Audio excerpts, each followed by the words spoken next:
Hello everyone, this is Taryn with Wonderfully Made Handcrafting, and I am so excited to jump into day 12 of By the Well for God's In the Night season devotional today with you. Now, day 12's devotional is titled, Does He Have Your Heart? And in this devotional, we are talking about Job and all of the suffering and hardships that he went through in his life, and how in that hardship and suffering, he still glorified and worshiped the Lord. And to go along with Job and his story, I am journaling in Isaiah 53 today. And verse 4 says, Surely he has borne our griefs and carried our sorrows. Now this verse perfectly pairs with the letter that Judy shows us in the end of the devotional. Judy writes, When Sarah Edwards, the wife of the great 1700s preacher Jonathan Edwards, lost her husband and son-in-law within months, she wrote to her grieving daughter and said, My dear child, what shall I say? A holy and good God has covered us with a dark cloud. The Lord has done this. He has made me adore his goodness, that we had your father so long. But my God lives, and he has my heart. I really wanted to include this letter in my journaling today because it shows the trust that Sarah Edwards had with her Lord. She was fully trusting in whatever his will was. Not only was she trusting, but she desired to draw closer to her Lord during this time. I really hope that as my kids get older, they see my desire to draw near to Christ in my daily living. And I really hope that they mimic that same desire, not to be like me, but for their own good and their own desires and benefit. Now, like I said earlier, I really wanted to use this letter in my journaling, and I thought of a really cool way to include that in there. So I am pushing this page more toward a vintage look, and it's really fun to try to do that with different things. Like, you look at this devotional and you think only galaxies and flowers, and of course I have all that stuff here, but I'm using the elements that I find in the kit to push this into a different view or a different feel. And so here I am. I just used for the background some distress oxides in the colors Old Paper, which is that green creamy kind of color, and then on top of that I used tea dye. Now the tea dye color I also used on a stamp that I had that is just a background stamp of some cursive, and I just kind of plopped that around everywhere on the page so it was tone on tone, not too bold, but definitely visible. So I kind of figured out where I wanted everything layered the night before, because sometimes that can take me quite a long time to actually get that all set. And so this has helped me a lot to just work on that the night before and then journal the next day. I'm taking these prayer cards from the set and I am writing the letter on it. I really liked how it was like an old vintage look of yellowish paper, and I wrote it with a slick writer so that it wouldn't smudge, because that paper is a little slick. It's really nice paper, but it has a little almost coating to it. So I didn't know if it would smudge or not. So I just took precautions to begin with and wrote with the slick writer pen. I'm crumpling it up to add some kind of oldness and then distressing it with some more distress oxides. And I really wanted that to look like it was an old letter from Sarah Edwards.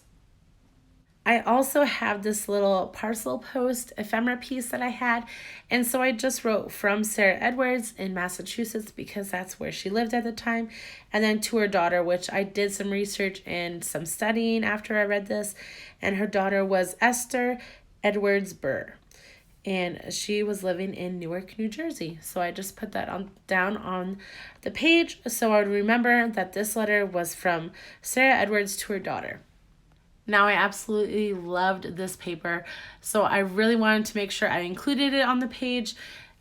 I know they didn't have light bulbs when Sarah Edwards wrote this letter, but I thought it kind of went along with the vintage vibe, so I'm just going for it. So I cut some of those light bulbs out, and now I'm using a lace die cut I have from Tim Holtz. I have not used these yet, and they are beautiful. Definitely pick up this set if you can, because they add just a little fun touch that is just gorgeous.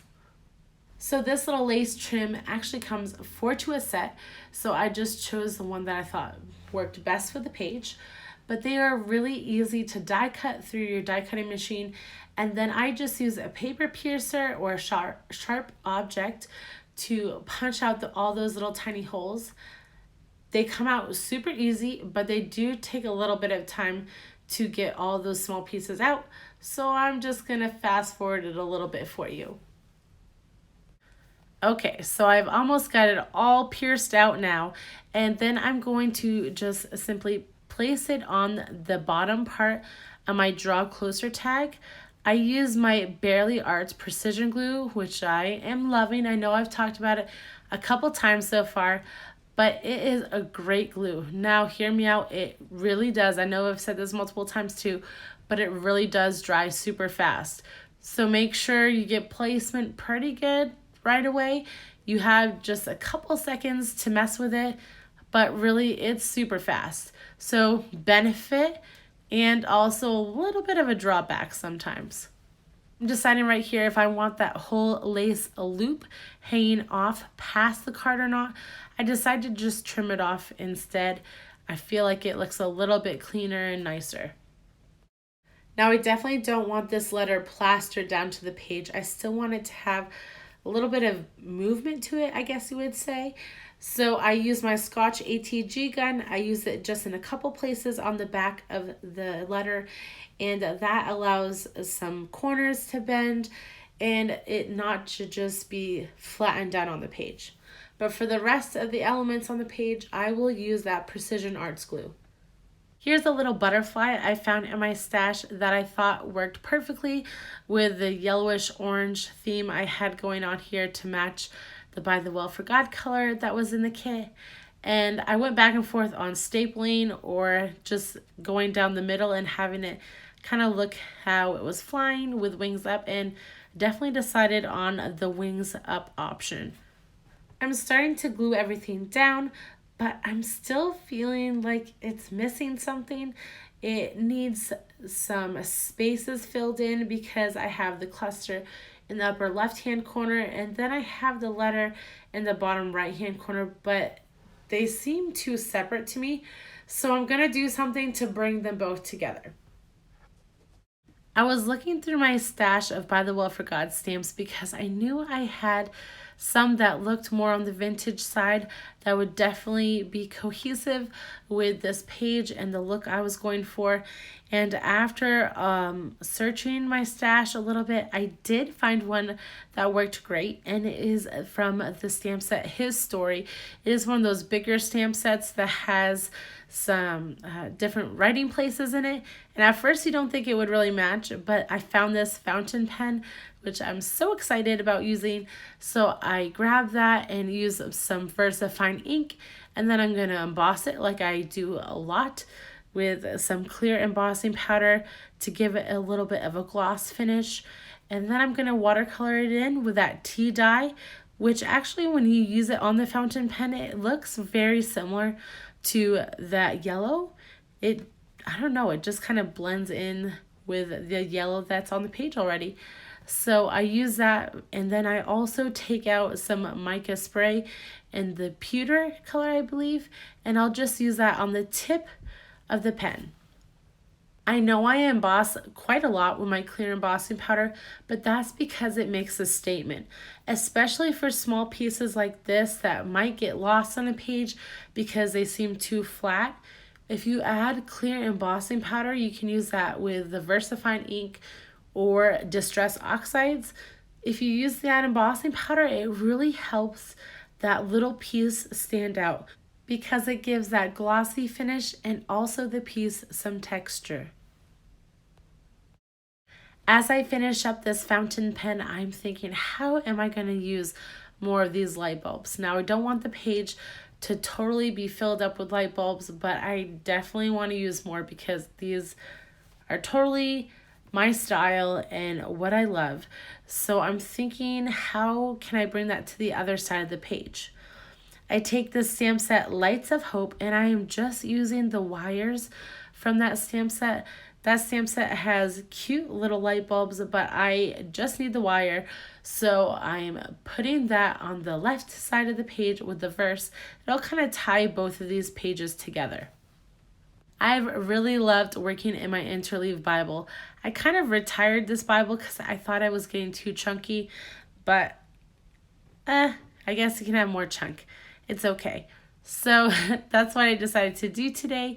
I love also my illustrating Bible that I usually work in, but I'm kind of thinking, I don't want to say it, but I'm kind of thinking that I like the interleave Bibles better. I just really wish that there was a spiral bound option. Now you may think I'm going crazy here, but I've had this idea for a while. I have so many of these canvas bags from By the Well for God kits, and I love them, but I want to make sure that I'm using them to the best of my ability, and I love the look of canvas when you stamp on it. So I'm taking some Stays On ink, and I'm taking that last little line from Sarah Edwards' letter to her daughter, "He has my heart."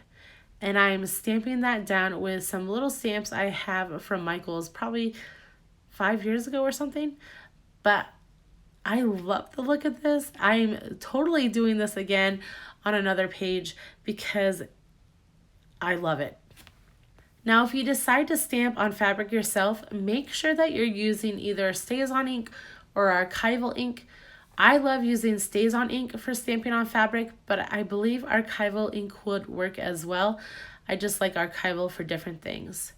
So as I deconstructed the bag, I'm also left with this little string. I kind of like it in this corner section, so I'm going to take it off, snip a little piece off, and I'm going to use my tiny attacher. I love my tiny attacher, and I've been waiting to use a staple on this page.